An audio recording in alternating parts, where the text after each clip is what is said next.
People tend to focus mostly on the hardware that goes into the computer case when they're building a new PC. Peripherals are often, for some reason, left out of the equation. And then you're left with a super expensive box of hardware that you can't do much of anything with. But while different models of peripherals like the mouse or the keyboard can add some convenient button or have pretty lights, having a better mouse or keyboard won't necessarily mean that you'll get a better gaming experience. And the same could be said for headphones. Yeah, you want the ones that are good, but even average ones will do their job just fine for most people.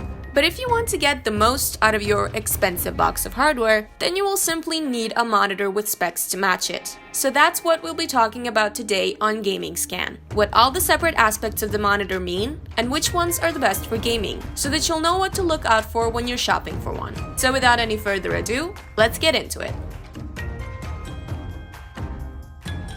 We'll start things off with the resolution. As you probably know, this is the most important factor to consider, and nowadays gaming monitors come in the following three resolutions: 1080p, 1440p, and 2160p. Although in hardware stores, they'll usually have the Full HD, Quad HD, and Ultra HD labels respectively, and you may know the last two better as 2K and 4K resolutions. Higher resolutions mean that there's more pixels on the screen, and the more pixels there are, the clearer the image will be. It looks very straightforward, but if you're buying a monitor for gaming, then you also have to consider hardware limitations. Usually, the first thing you'll do if a game isn't running at a good frame rate is lower the resolution. And often you'll see the effects of this right away because resolution is very hardware heavy. 2K is slowly becoming the new standard. But what we mean by this is simply that most mid-range gaming rigs will be able to run games in it at a stable 30 FPS. And we know 30 FPS just isn't good enough for some people. So just imagine what 4K will do to your hardware. Only the most powerful modern GPUs will be able to run games in 4K at over 30 frames per second. And even then, most of them won't be able to land you a stable 60 FPS. So before making your purchase, you really should ask yourself how powerful your GPU is, and whether you prefer visuals or performance. That said, in most cases we still advise on getting a 2K or a 4K monitor just because they're more future-proof. But if you want to game at insane frame rates, then you shouldn't rule out 1080p either.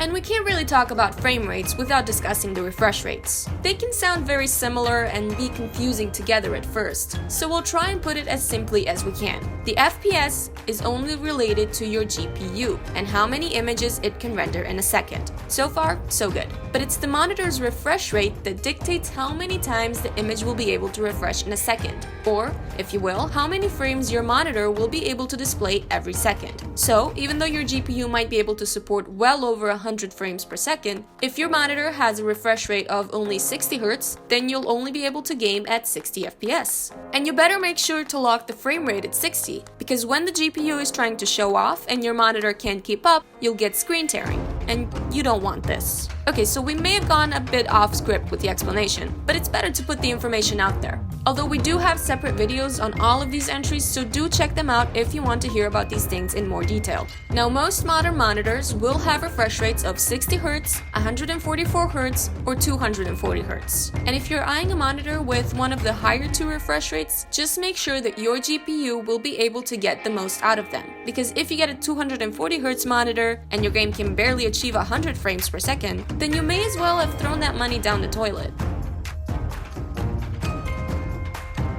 We've mentioned screen tearing just now, and we said that this is what you get when your monitor is trying to display an FPS that's higher than its refresh rate. To prevent this, you really should impose a frame rate cap, and this is usually done with VSync in the game's graphics options menu, but your performance may suffer for it. However, if you buy a monitor equipped with AMD's FreeSync or Nvidia's G-Sync technology, then you can get rid of screen tearing without any performance cuts, or at least not ones you'll notice. A lot of gaming monitors already include one of these two, so keep an eye out for them. Although we should mention that Nvidia's G-Sync will up the cost of the monitor by $100 or $150, while AMD's FreeSync won't increase the price of the monitor at all. It's free, just like the name says. And these technologies will only work if you're using a GPU made by the same company.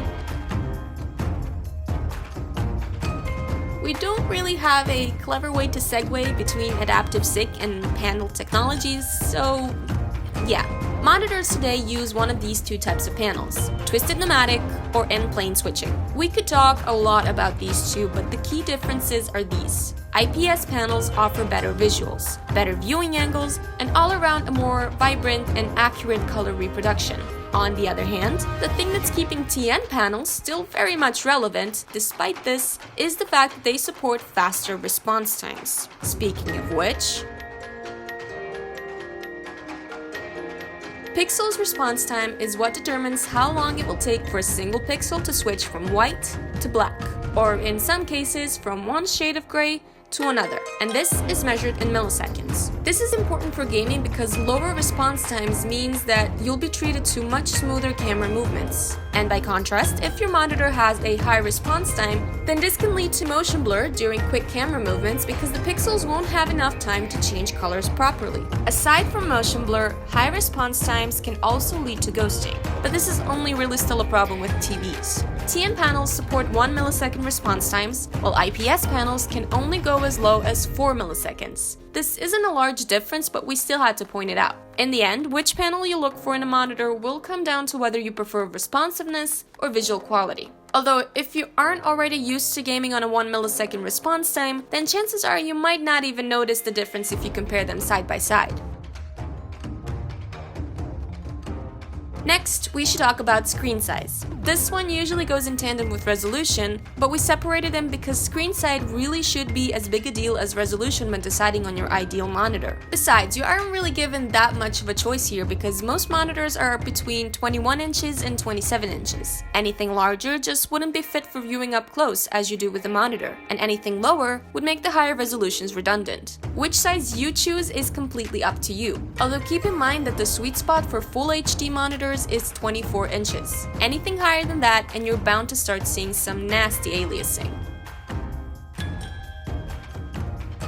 The last thing we'll take a look at are the connectors. Modern gaming monitors will have the following inputs and outputs. First, a DisplayPort 1.4. To put it simply, this is the best choice for video and audio transfer on PC. Then there's HDMI, either 1.4 or 2.0. And while these don't support the highest refresh rates and higher resolutions, they're still more than fine for mid-range solutions. And they can also transfer both video and audio. And finally, you'll have a 5mm audio out, which was put there as a more convenient means of connecting your headphones or speakers. Apart from these, a monitor may also have a 3.5mm audio input and a couple of USB ports. But you don't really have to worry about video and audio compatibility when buying a monitor because most graphics cards come with one or more DisplayPort and HDMI ports. So the only thing to keep in mind is how many USB devices you plan on plugging into the monitor.